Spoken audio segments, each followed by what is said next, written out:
नमस्कार, म जगदीश खरेल। हामी विपद जोखिम न्यूनीकरण तथा व्यवस्थापन सम्बन्धी बहस निरन्तर जोडिरहेका छौँ। यो डायलग अन डिजास्टर अर्थात् विपद बहसमा नेपाल विपदको जोखिमयुक्त राष्ट्र हो।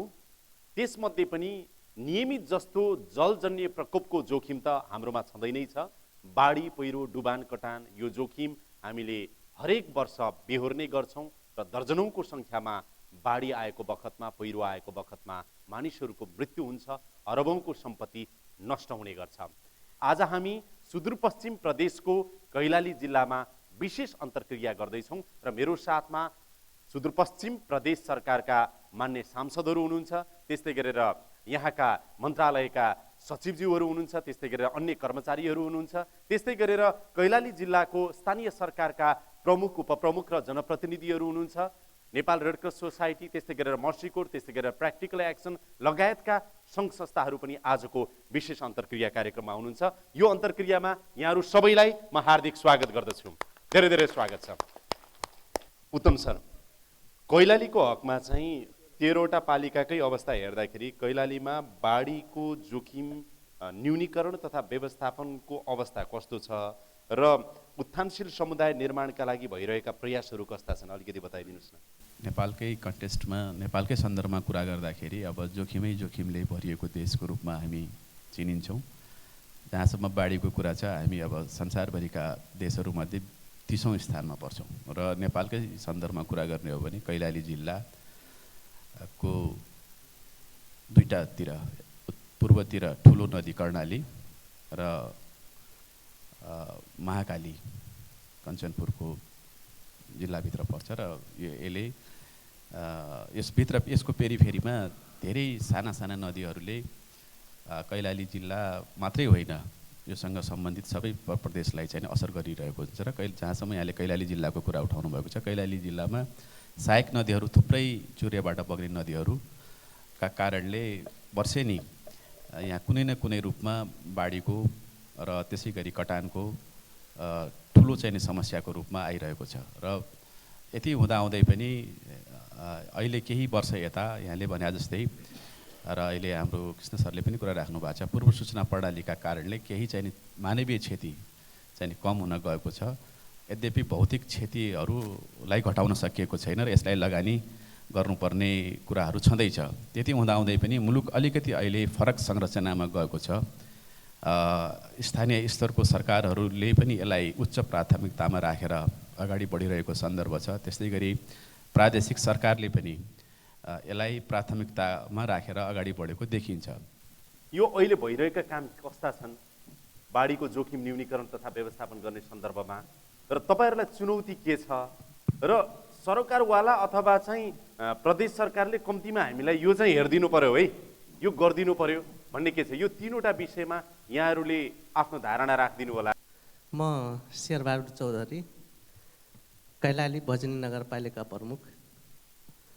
हाल अहिले हामी भजनी नगरपालिकामा, अब हामीसँग भजनी नगरपालिकामा धेरै ठुलो बाढी आउँदाखेरि त्यो ठाउँको समुदायलाई सुरक्षित ठाउँमा ल्याउनको लागि कम्तीमा बाटो, उच्च बाटो, माटो पटानी सहितको उच्च बाटो भयो भने जोखिममा परेका बस्तीलाई हामी सुरक्षित ठाउँसम्म हामी ल्याउन सक्छौँ। त्यसपछि गएर जोखिममा परेका बस्तीहरूलाई सुरक्षित ठाउँमा ल्याउनको लागि हामी हेलिप्याड भएको छैन अहिलेसम्म। त्यो हेलिप्याड चाहिँ हामी निर्माण गर्न सक्यौँ भने सकभर भजनी नगरपालिकाको हकमा यो धेरै राम्रो हुन्थ्यो होला र सुरक्षित ठाउँमा राख्नको लागि उच्च भवन पनि हुनुपर्ने जरुरी छ। अब हामीसँग एकदम चुनौतीको कुरा के छ भने ती बाढीबाट आइसकेपछि उहाँहरूलाई उद्धार गरिसकेपछि एकदमै राख्ने ठाउँहरू, स्किल राख्ने ठाउँहरूको अभाव छ हामीसँग। खुला ठाउँहरू अथवा राम्रो ठाउँहरू, त्यसको सुरक्षित ठाउँहरूको त्यो अभाव छ। त्यो खोज नीतिमा हामी गइरहेछौँ अब भन्ने कुरा लाग्छ मलाई। र अब प्रदेशसँग मैले मेरो अनुरोध के हो भन्नुहुन्छ भने अब चुनौती हामीसँग कहाँ भने जुन हामी स्थानीय तहको भलिन्टियरहरू निर्माण गर्छौँ तिनलाई लामो समयसम्म सधैँ टिकाइराख्ने उपायहरू के हो त, त्यसलाई कसरी टिकाउने भन्ने हो। फेरि बाढी आएको बेलामा। जस्तै बाढी आयो भने प्रहरी आउने, सशस्त्र प्रहरी आर्मी आउँदैन भने पहिला तत्काल त्यहाँको स्थानीय तहबाट भोलिन्टियर साथीहरूलाई चाहिँ निर्माण गर्नुपर्छ र तिनको क्षमता विकास कसरी गर्ने भन्ने त्यसका बारेमा पनि प्रदेश सरकारले केही नीतिहरू बनाइदियो भने अलिक सहजता हुन्थ्यो भन्ने मलाई लाग्छ। धन्यवाद। मैले प्रदेश सरकारलाई सँग चाहिँ केही यस्ता चुनौतीहरू पनि राख्न चाहन्छु र प्रदेश सरकारबाट अपेक्षा पनि राखेका छौँ हामीले। खास गरी यो मोहना नदीको कटान र डुबानले नै बढी चाहिँ त्यहाँ समस्या पारिराखेको हुन्छ। त्यसमा 5वटा वडा चाहिँ मोहना नदीसँग चाहिँ जोडिएको छ र 3टा बस्ती नदी मोहना नदी पारी छ, सीमासँग जोडिएको छ भारतको र त्यहाँसम्म जानलाई कठिनाइ पनि छ। त्यसकारण चाहिँ यसमा चाँडै झुलुङ्गे पुल निर्माण गरियोस् भन्ने चाहिँ म यसमा राख्न चाहन्छु, किनकि बाढी आयो भने त्यहाँका बस्तीसँग त्यहाँका मान्छेहरूसँग डिस्कनेक्सन चाहिँ भइहाल्छ। र अर्को कुरा यो मोहना नदीकै किनारमा छ मोहनपुर बस्ती, त्यो बस्तीलाई स्थानान्तरण कसरी गर्ने त्यो एकदमै जोखिममा परिसकेको छ। त्यो बस्ती यदि बाढी आयो भने त्यहाँका मान्छेहरू इन्डियामा गएर चाहिँ बस्ने गरेको अवस्था छ। त्यसकारण त्यो बस्तीलाई स्थानान्तरण गर्ने कुरामा प्रदेश सरकारले ध्यान दिनुपर्छ भन्ने लाग्छ। अहिले हामीले एउटा नयाँ अभ्यास के गरिया छौँ भने रेड क्रस र मर्सीकोट नेपाल अनि लालझाडी गाउँपालिका अनि महाकाली सुगर मिलसँग साझेदारीमा यो नदी तटीय क्षेत्रहरूमा अहिले हामीले उखुहरू प्लान्टेसन गराएर त्यो जग्गा पनि अहिले मलिलो बन्दै गइरहेको पाइएको छ।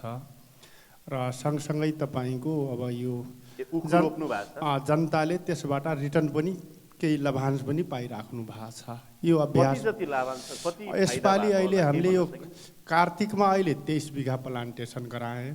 अब यो फागुनभित्र हामीले 72 बिघाको अहिले हाम्रो योजना हामीले बनाएका छौँ। 72 बिघामा प्लान्टेसन गर्दाखेरि लालझाडी गाउँपालिकाबाट 1 बिघा बराबर हामीले 1 बोरी डिएपी मल उपलब्ध गराएका छौँ र रेड क्रस र मर्सी कोषले त्यो नदी तटीय क्षेत्रमा किसानहरूलाई उखुको बिउमा 50% अनुदान र भागेश्वर मिल महाकाली मिलले तपाईँको त्यो विषादीहरू र केही मलहरू उसले महाकाली मिलले उपलब्ध गराउँदै आएको छ।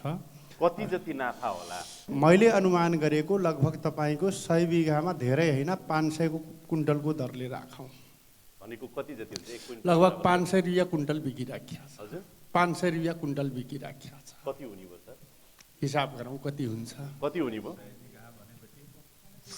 भनेपछि 100 बिघामा 2.5 करोड, 100 बिघामा 2.5 करोडको आम्दानी हुन सक्ने भयो।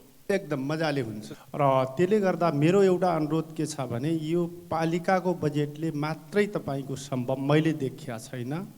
यसमा प्रदेश सरकारले पनि अब अलि चासो राख्नुपर्छ र सङ्घीय सरकारले यो तीनै सरकारको सहकार्यमा हामी अगाडि बढियो भने यो विपद जोखिम न्यूनीकरणलाई हामीले अलि सहज ढङ्गले तपाईँको न्यूनीकरण गर्न सकिन्छ। हस् धन्यवाद छ तपाईँलाई। एकदमै जोखिम ओडाहरू छन् र ती जोखिम ओडाको लागि हामीले चाहिँ मर्सी कोर अनि त्यसपछि रेड क्रस निड्स नेपालसँग सहकार्य गरेर हामीले जैविक तटबन्धन पनि गर्दै आएका छौँ। अब त्यसमा जैविक तटबन्धन के छ भनेपछि 1 वर्षको काम गर्छ। त्यसले हामीले चाहिँ प्रत्येक वर्ष वार्षिक हामीले जैविक तटबन्धन गर्नु परिरहेको छ र यो कारणले कृष्णपुर नगरपालिका 2073 सालमा चाहिँ नगरपालिका बनेको हो। एकदमै नयाँ नगरपालिका हो। हामीसँग चाहिँ आन्तरिक आम्दानी त्यस्तो केही पनि छैन। हामीले चाहिँ त्यस्तो बजार पनि छैन। हामीसँग राजस्व पनि उड्दैन। सानो बजार छ।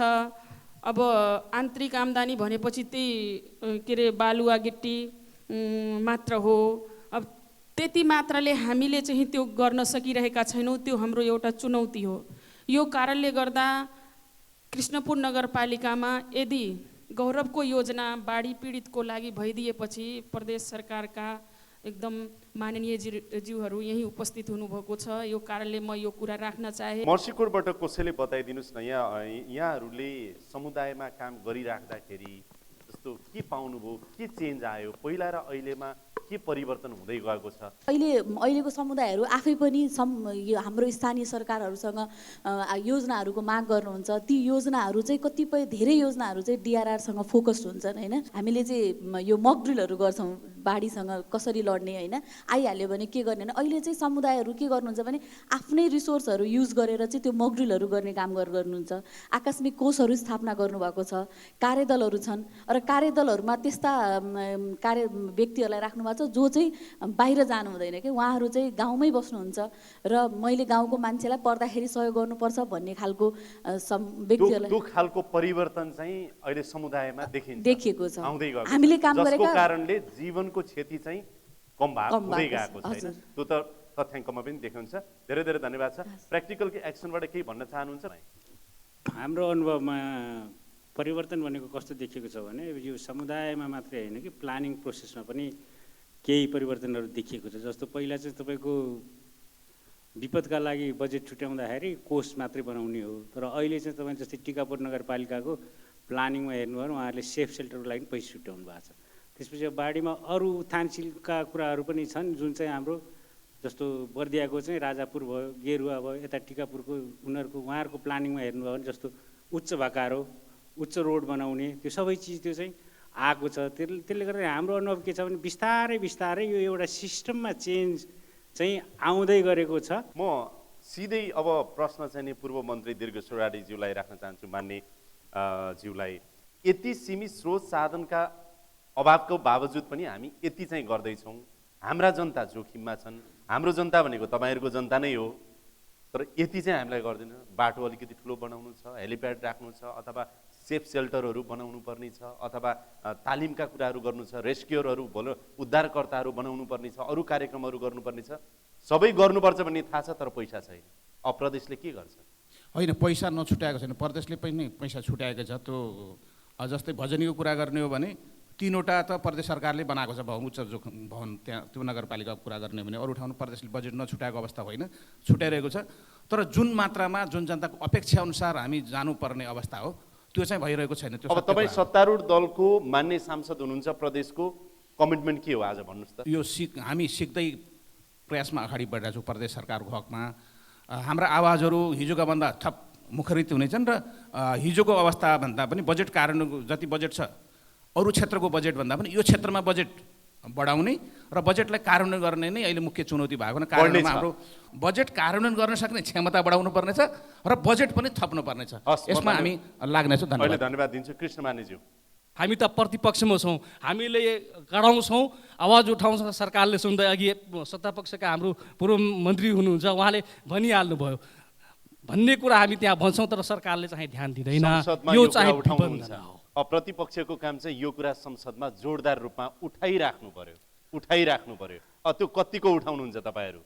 त्यसमा पनि भर पर्छ। प्रतिपक्षले गत सदनमा चाहिँ करिब 20-21 दिनसम्म यो बजेट अलिकति असन्तुलित भयो, समान ढङ्गले चाहिँ वितरण गर्नु पर्यो भनेर चाहिँ हामी सदन पनि अवरुद्ध गर्यो। अब त्योभन्दा कति कुर्सी बन्द गर्नुभयो या जनताको सन्दर्भमा यस्ता खालका चाहिँ महत्त्वपूर्ण कुराहरूमा पर्यो परेन भनेर गर्नुभयो? त्यो चाहिँ हेर्न बाँकी छ। अब आगामी सदनमा हामी हेरौँला। मान्यज्यू, धन्यवाद दिन चाहन्छु। सभापतिज्यू, तपाईँलाई यो महसुस त भयो कि अब स्थानीय सरकारलाई थप स्रोत चाहिएछ भन्ने महसुस त भयो होइन? भयो नि। अब प्रदेश सरकारलाई निर्देशन त उहाँले दिन सक्नुहुन्न, मैले पनि सक्दिनँ, उहाँले पनि सक्नुहुन्न। निर्देशन दिन सक्ने अधिकार कोसँग छ? तपाईँसँग छ, होइन त? भनेपछि अब तपाईँको यो अर्थ विकास तथा प्राकृतिक स्रोत व्यवस्थापन समितिको अबको बैठकमा प्रदेश सरकारका सरोकारवाला मन्त्रालय अथवा आवश्यक परेको खण्डमा मुख्यमन्त्रीलाई नै बोलाएर स्थानीय सरकारलाई आगामी बजेट अब विनियोजन गर्दा व्यवस्था गर्दाखेरि बजेट चाहिँ अलिकति बढाइदिनुपर्छ है यो क्षेत्रमा, अथवा यो सहयोग गर्नुपर्छ, अथवा यो पहल हामीले गर्नुपर्छ भनेर तपाईँले समितिको बैठकबाट निर्देशन दिनुहुन्छ या दिनुहुन्न? दिन्छ। लिखित निर्देशन दिनुहुन्छ? लिखित नै हामी सम्बन्धित मन्त्रालयलाई सम्बन्धित निकायलाई पनि राखेर छलफल गरेर अब जस्तै दिन्छौँ हामी। किन नदिने? जनता समयभित्र तपाईँ प्रदेश सरकारका सरोकारवाला मन्त्रालयलाई बोलाउनुहुन्छ। अब आन्तरिक मामिला मन्त्रालय पनि पर्छ होला, सामाजिक विकास, भौतिक पूर्वाधार, कुन कुन पर्छन् ती मन्त्रालय, अथवा आवश्यक परेको खण्डमा मुख्यमन्त्रीलाई नै बोलाएर कति समयभित्र तपाईँले लिखित निर्देशन दिनुहुन्छ आज आम जनताको अगाडि तपाईँ बताइदिनु। अब यसमा लिखित त हामी दिनेछौँ, निर्देशन गर्नेछौँ। पहिला हामी बैठक बोलाउँछौँ, किन भन्दा कति समयभित्र? अब मेरो विचारले यो आज यो हाम्रो हिउँदे अधिवेशन छ, यो अधिवेशनभित्रै हामी बैठक बोलाउँछौँ, किन ढिला नगर्ने, समयमै हामीले सचेत हामीले यो गराउनु सक्नुपर्छ। 1 महिनाभित्रमा तपाईँले लिखित 1 महिना भने निर्देशन फागुन दिनुहुनेछ। महिनाभित्रमा हामी बैठक बोलाएर सम्बन्धित निकाय सरकारवालालाई र सम्बन्धित मन्त्रालयलाई हामी बैठक गराएर छलफल, जस्तै तपाईँहरूले अहिले आज पत्रकारज्यूले यहाँ सबैलाई निमन्त्रणा गरेर सहभागिता जुटाउनु भएको छ, अन्तर्क्रिया गरिनु भएको छ, संवाद गर्नुभएको छ, त्यसरी हामी पनि संवाद गर्छौँ समितिको तर्फबाट। फागुनभित्रमा त्यो निर्देशन दिनुहुन्छ? निर्देशन गर्छु। निर्देशन पालना भएन भने फेरि दिनुहुन्छ? फेरि त्यो त हामी लिखित नै गर्छौँ, निर्देशनै गर्ने हो हामीले। सभापतिज्यू यो कुरा रेकर्ड छ है तपाईँ? रेकर्ड छ एकदम। हामी फागुनभित्र सम्बन्धित निकायलाई मन्त्रालयलाई बैठकमा बोलाएर अब कसरी अगाडि बढ्ने, यहाँ थुप्रै मैले बुन्दाबाई टिपेको छु। यसमा पनि हाम्रो सुझाव, हामीले दिने कुराहरू सुझाव कसरी दिने, सम्बन्धित निकायका भावना, जस्तै आज पनि यो महत्त्वपूर्ण मैले भन्नको अर्थ सबै निकायका मान्छेको यहाँ उपस्थिति छ। म सभापतिज्यू यो उपस्थिति छ, एकचोटि हामी सबै ताली बजाउँ, तपाईँले यो काम गर्नुहुन्छ। बजाउँदा हुन्छ। म फागुनभित्र चाहिँ मान्यज्यूहरू हुनुहुन्छ, सत्तारूढ विपक्ष हो, ताली बजाउँ है त, यो हामी देख्छौँ। ल देख्नुहुन्छ तपाईँ निश्चित रूपमा। म तपाईँको संवाददाता यहाँ कैलाली हुनुहुन्छ भने पनि उहाँलाई निमन्त्रणा गरेर यो तपाईँलाई माथि हाम्रो जगदीश खरेललाई पठाउनुहोस् भनेर पनि म आफै आउँछु। म आफै आउँछु। यहाँ मन्त्रालय, महत्त्वपूर्ण मन्त्रालयको चाहिँ नि प्रतिनिधित्व गर्नुभएको छ। म फ्लोरै ओपन गरेँ यहाँहरूको लागि। म झङ्कर विष्ट, निमित्त सचिव, यो सामाजिक विकास मन्त्रालय।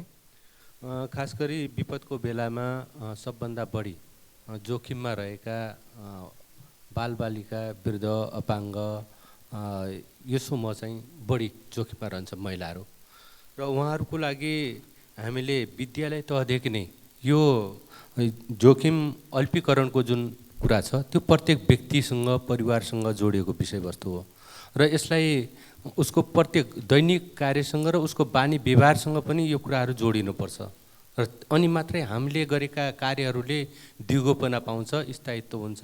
तपाईँहरूले विकास गरिराख्दाखेरि, पूर्वाधार बनाइराख्दाखेरि विपदलाई सँगै जोडिराख्नु भएको छ कि छैन? हजुर हजुर। अहिले मन्त्रालयको बजेट सिलिङ हेर्दाखेरि लगभग 7 देखि 10% बजेट हाम्रो विपद व्यवस्थापन यो जो विपद न्यूनीकरणको लागि छुट्याएको अवस्था छ, त्यो भनेको लगभग 60 देखि हैन केमा प्रयोग भएको छ? 60 देखि 65 करोडको रेन्जमा चाहिँ यो वर्ष चाहिँ मैले मोटामोटी चाहिँ देखेको छु। त्यो रेन्जमा चाहिँ टोटल विपद जोखिम न्यूनीकरण तथा व्यवस्थापनको लागि मात्रै पूर्वाधार मन्त्रालय अन्तर्गत त्यो। त्यसमा के छ भने हाम्रो 9वटा जिल्लामा चाहिँ त्यो ब्रेकडाउन गर्दाखेरि एभरेजमा 12-14 करोड जति एउटा जिल्लालाई पर्ने हो।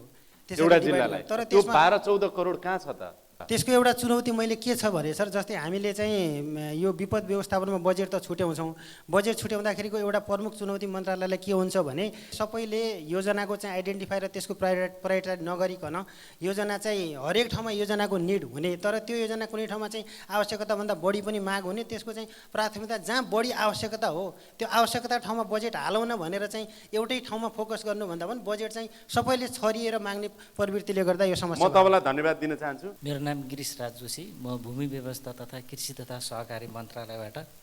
गत साल हामीले रेड क्रस र मर्सी कोरसँग उखुमा काम गरेका थियौँ। उखुमा चाहिँ हामीले 620 बिघा जति उखुमा 50% हामीले बिउमा अनुदान करिब हाम्रो मन्त्रालयले 1 करोड जति लगानी हाम्रो मन्त्रालयले गरेको थियो, र 50 लाख जति रेड क्रस र मर्सी कोरले। त्यो जस्तो कैलाली गाउँपालिकामा मेयर साहब हुनुहुन्छ, अनि त्यसपछि लालजाडीमा, अनि हाम्रो यता बेलौरीतिर ती कार्यक्रमहरू हामीले सञ्चालन गरेका थियौँ, र यस वर्ष पनि हामीले चाहिँ त्यो कार्यक्रमहरू उहाँहरूसँगै साझेदारीमा हामीले गर्ने हाम्रो सोच भइरहेको छ। प्रतिफल अहिले आउन थालेको छ कि छैन? अहिले बिस्तारै आउँछ सर। यो चाहिँ किनभने उखु चाहिँ अपेक्षा के छ तपाईँहरूको? अपेक्षा चाहिँ यसले बाढीको पनि रोकथाम गर्छ, एउटा त्यो चाहिँ हामीले हामीले अपेक्षा गरेका छौँ, र किसानको चाहिँ आर्थिक स्तर वृद्धि होस् सर। र हाम्रो चाहिँ जुन बाली कटानी गरेको जुन चाहिँ जग्गा कटानी गरेको जुन चाहिँ बालुवाहरू राखेको मरुभूमिकरण भएको जग्गामा चाहिँ हामीले यसरी चाहिँ उखुहरू लगाउँदाखेरि अब यो एउटा नमुना काम भयो, अब यसलाई विस्तार गर्नु पर्यो। गर्नु गर्दै हुनुहुन्छ, त्यो सोच छ। एकदमै राम्रो काम, धेरै धेरै धन्यवाद छ। नमस्ते, म दिनेश पाण्डे, आर्थिक मामिला तथा योजना मन्त्रालय। अहिले धेरै जसो कुरा उठ्दाखेरि मैले त बजेटकै सम्बन्धमा बोल्नु पर्यो। विषयगत मन्त्रालयहरूले अब चाहिँ बजेटको प्रोसेसिङ पनि सुरु हुँदैछ। अब यो हाम्रो माघको अन्तिम र फागुन भनेको बजेट प्रक्रियाहरू सुरु हुने चाहिँ समय हो। अब मैले विषयगत मन्त्रालयहरूलाई के अनुरोध गर्छु भने आफ्नो मन्त्रालयसँग सम्बन्धित कार्यक्षेत्रमा रहेर ती योजना तथा कार्यक्रमहरू प्रस्ताव गर्दाखेरि यी कार्यक्रम र योजनाहरूलाई प्रस्ताव गर्ने र त्यसलाई चाहिँ एउटा तयारीको साथ चाहिँ योजनाहरू बनाएर प्रस्ताव गर्नुभयो भने बजेट अवश्य चाहिँ एलोकेसन हुन्छ र स्थानीय बजेट बढाउनुहुन्छ। बजेट बढ्छ नै, त्यो माग भइआयो भने बजेट बढाइदिनुहुन्छ त्यो यो क्षेत्रमा। र मैले अघि भन्दै थिएँ स्थानीय तहहरूको लागि पनि हजुरले सोधे हुनाले स्थानीय तहहरूलाई सामान्यतया अब समपूरक र विशेष अनुदान मार्फत चाहिँ प्रदेशले बजेट दिन्छ। त्यसरी बजेट दिँदाखेरि हामीले कल गरिराखेका थियौँ। अब अहिले जे भए पनि वास्तविकता के भने हामीले यही वर्ष कल गरेको पनि बजेटको लागि जुन चाहिँ हामीले दिने अनुदानको लागि त्यति प्रस्तावहरू चाहिँ धेरै त्यस्तो चाहिँ कन्क्रिट प्रस्तावहरू आएनन्। र हामीले अहिलेको आजको उसमै हामीले के भने अझै म्याद थपेर हामीले चाहिँ कार्यविधि अनुसार कार्यविधि नै संशोधन गरेर म्याद थपेर ल चाहिँ तपाईँ योजनाहरू माग गर्नुहोस् भनेर भनेको कन्डिसन छ, जो त्यसको थपिएको म्याद अझै पनि चाहिँ कायम छ। माग चाहिँ गर्नु पर्यो, माग्न त आउनु पर्यो, गर्नु पर्यो एउटा कुरो। माग गर्दाखेरि चाहिँ त्यो चाहिँ जुन कार्यक्रम हो तपाईँले भने जस्तो चाहिँ उहाँहरूको क्षेत्रमा चाहिँ विपद जोखिम न्यूनीकरणसँग सम्बन्धित चाहिँ कुनै योजना हो भने त्यो योजनालाई प्राथमिकीकरण गरेर माग गर्नु पर्यो। हामीले दिने बजेट, अर्थ मन्त्रालयले दिने बजेटको सीमा त्यो भित्र चाहिँ ती चाहिँ महत्त्वपूर्ण कार्यक्रमहरूलाई योजनाहरूलाई प्राथमिकीकरण गरेर माग गर्नु पर्यो। त्यसरी स्थानीय सरकारले पनि माग गरेको खण्डमा अझै पनि ठाउँ रहेछ, ठाउँ हुन्छ। किनभने यो चाहिँ योजनाहरूमा पनि भर पर्ने कुरा हो। म सरलाई धन्यवाद दिउँ र तपाईँलाई ताली पनि बजाउँछु है म एकचोटि उहाँको लागि। अब यो मुख्य विषय अब लगानीकै कुरा छ। अब यहाँ चाहिँ स्रोत चाहिँ छ भन्ने कुरा पनि भयो, कुनै ठाउँमा चाहिँ स्रोतको कमी छ भन्ने कुरा पनि आयो। म के भन्छु भने यो विकासका गतिविधिहरू सँगसँगै यो जुन विपद जोखिम न्यूनीकरण छ त्यसमा छुट्याइएको बजेटहरू छ, कहिलेकाहीँ त्यो रकमान्तर भएको छ कि खर्च नभएको छ र त्यसलाई हेर्ने मापन गर्ने एउटा चाहिँ नि अनुगमन तथा मूल्याङ्कनको एउटा चाहिँ स्थायी एउटा चाहिँ मेकानिजम हुनुपर्छ। तर अहिले स्थानीय तहलाई चाहिँ म के भन्न चाहन्छु भने लगभग अहिले स्थानीय वडा अध्यक्षहरूले चाहिँ आइडेन्टिटी गर्नुपर्ने को जोखिम एकदम पूर्ण रूपमा परेको हो त्यसलाई चाहिँ छिटो उद्धार गर्नुपर्ने सिलसिलामा। तर त्यसमा चाहिँ कस्तो देखिन्छ भने अस्तिको गएको जेठको 23 गतेको बाढीले के अरे यो हावाहुरीले एकातिर चाहिँ एउटा कच्ची घरलाई रुख ढलेर त्यो कच्ची घर थिचेको छ तर राहत चाहिँ पक्की घरले पाएको छ क्या। यस्तो कुरा चाहिँ नहोस् होइन। अबको पारदर्शिता चाहिँ समान व्यवहार चाहिँ स्थानीय सरकारबाट त्यहाँका जनतालाई पनि हुनु पर्यो। त्यहाँ समान व्यवहारको कुराहरू आयो। मेयर साहब अध्यक्षजीहरु यहाँ हुनुहुन्छ। अर्को कुरा चाहिँ के हो भन्दा हामीले आँखाले देखेको कुराहरू बढी रेड क्रस त अब तत्काल एक्सन लिन जान्छ। हामीले जसलाई जोखिम परेको उसलाई एक्सन लिइरहन्छौँ तर त्यहाँ उनीहरूको परिचय खुलाउने कुरामा चाहिँ पक्की घरले चाहिँ राहत पाएको अवस्था पनि छ है। अब हामी अन्तिममा आएका छौँ। म सभापतिज्यूलाई सोध्न चाहन्छु, रेड क्रसको सभापतिज्यूलाई, यो खुसीको कुरा के छ भनेदेखि सुदूरपश्चिममा सरसर्ती हेर्दाखेरि समग्र बाढीको मात्र होइन विपद जोखिम न्यूनीकरण तथा व्यवस्थापनको सन्दर्भमा पनि भएका कामहरू एक हिसाबले हेर्दा उत्साहप्रद छ। तर अब यसलाई चाहिँ यो कार्यक्रम प्रोजेक्ट अथवा यो रूपमा मात्रै होइन कि यसलाई अभियानको रूपमा कसरी अगाडि बढाउने र यसमा सबैको पार्टनरसिप मजबुत कसरी बनाउने भन्नुहोस् त।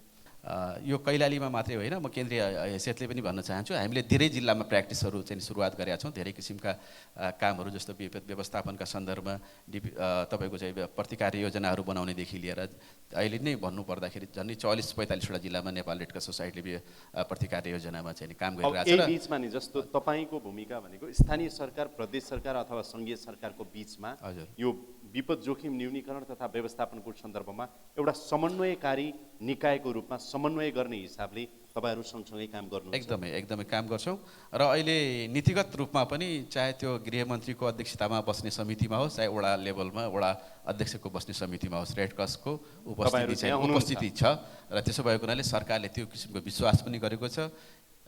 स्थापना कालदेखि आजका दिनसम्म र भोलि पनि एउटा पुलको काम सेतुको काम चाहिँ नेपाल रेड क्रस सोसाइटीले सरकार कार्य गरेर अगाडि बढ्ने कुराको प्रण गर्न चाहन्छु। हस्, धन्यवाद कृष्ण सर। हस्, धन्यवाद।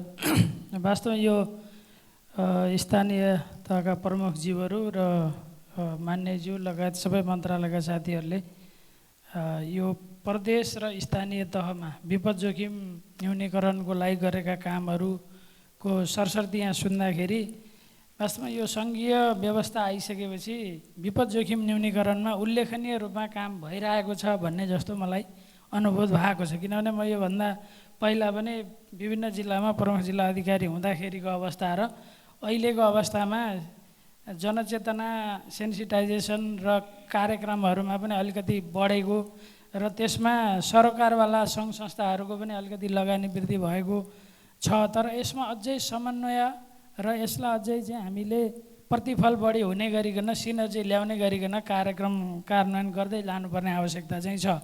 यहीँ भित्रको कुराहरू गर्दाखेरि चाहिँ हामीले समग्रमा सबै मन्त्रालयहरूको जनशक्तिलाई विपदको तालिम दिने कुराहरू जुन हाम्रो तालिममा पनि पैसा छ, यस अगाडि पनि हामीले विभिन्न तालिम कार्यक्रम सञ्चालन गरिसकेका छौँ र अब आगामी दिनमा पनि हामीले यस्ता किसिमका टिओटीका कार्यक्रमहरू पनि अगाडि लाँदैछौँ। त्यसैले हाम्रो अहिले फन्ड स्थापना गर्ने, पिओसीलाई इस्टाब्लिस गर्ने, त्यसै गरेर राहत दिने कुराहरू, राहत बाँडेका कुराहरू, त्यसै गरेर यसको खोज उद्धारको क्षमता बढाउने कुराहरू र हामीले चाहिँ यसको कानुनी व्यवस्थामा यहाँ ऐन आइसकेको छ।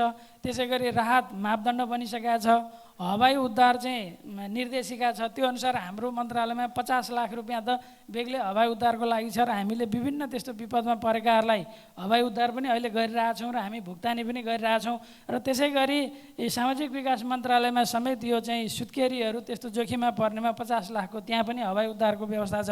यसरी विपदको हिसाबमा काम गर्नको लागि स्वास्थ्य क्षेत्रको पाटबाट हेर्दाखेरि जुन चाहिँ यो अस्पतालको चाहिँ पूर्व तयारी जुन हुनुपर्छ, यस्तो बाढी पछाडि जुन अस्पतालले सेकेन्डरी डिजास्टर रोक्नको लागि यो चाहिँ हब हस्पिटल र सेटेलाइट हस्पिटलको कन्सेप्टमा पनि यहाँ चाहिँ पूर्व तयारीका कामहरू भएको छन् र उहाँहरूले पनि इक्विपमेन्ट र औषधिहरूको स्टोरिङ गर्ने कामहरू पनि भइरहेछ। त्यसैले काम नभएको होइन, कसले कसलाई कतिमा भन्न सक्यौँ, कति समन्वय गर्न सक्यौँ, त्यसको मात्रै कुरा हो। वास्तवमा ठुलो लगानी, ठुलो काम यहाँ चाहिँ प्रदेश सरकार स्थानीय तहहरूबाट भएको छ र अहिले पनि मैले बुझेअनुसार यो उहाँले अघि जो के अरे समपूरक र विशेष अनुदानको कुरा गर्नुभएको थियो, 1 अरब पैसा छ होइन, त्यसमा अहिलेसम्म पनि त्यो पुरै पैसा खर्च गर्ने गरिकन स्थानीय तहबाट आएन भनेपछि अहिले पनि त्यहाँ स्कोप छ। त्यसले गर्दाखेरि हामीले विपद अझै छ, उहाँहरूले त्यही चाहिँ सूचना जारी गर्नुभएको। व्यवहारमा कार्यान्वयनमा हामी तिनै तहका सरकारबाट गरौँ, मेरो पार्टबाट म जिम्मेवार लिन्छु र म त्यो हिसाबले अगाडि बढ्छु। जोखिम न्यूनीकरण प्राथमिकतामा पर्नु पर्यो होइन त? यसमा हामी सबै सहमत छौँ। मलाई एकदमै खुसी लागेको छ आजको यो छलफल असाध्यै महत्त्वपूर्ण रहेको छ। विशेष गरेर सुदूरपश्चिममा बाढीको जोखिम न्यूनीकरण तथा व्यवस्थापनको सन्दर्भ र समग्रमा विपद जोखिम न्यूनीकरण तथा व्यवस्थापनको सन्दर्भमा हामीले छलफल गऱ्यौँ र केही राम्रा सुरुवातहरू भएका छन्, तिनलाई निरन्तरता दियौँ। केही चुनौतीहरू छन् समन्वय सहकार्यका, त्यो चुनौतीहरूलाई पनि चिर्नुपर्नेछ। केही बजेटहरू छन् त्यसको सदुपयोग गर्नुपर्नेछ, केही थप बजेट चाहिने छन् त्यसको माग गर्नुपर्नेछ। यतातिर यहाँहरूको ध्यान केन्द्रित रहोस्। यो समय, संवाद अनि अन्तर्क्रियाको लागि यहाँहरू सबैलाई धेरै धेरै धन्यवाद छ।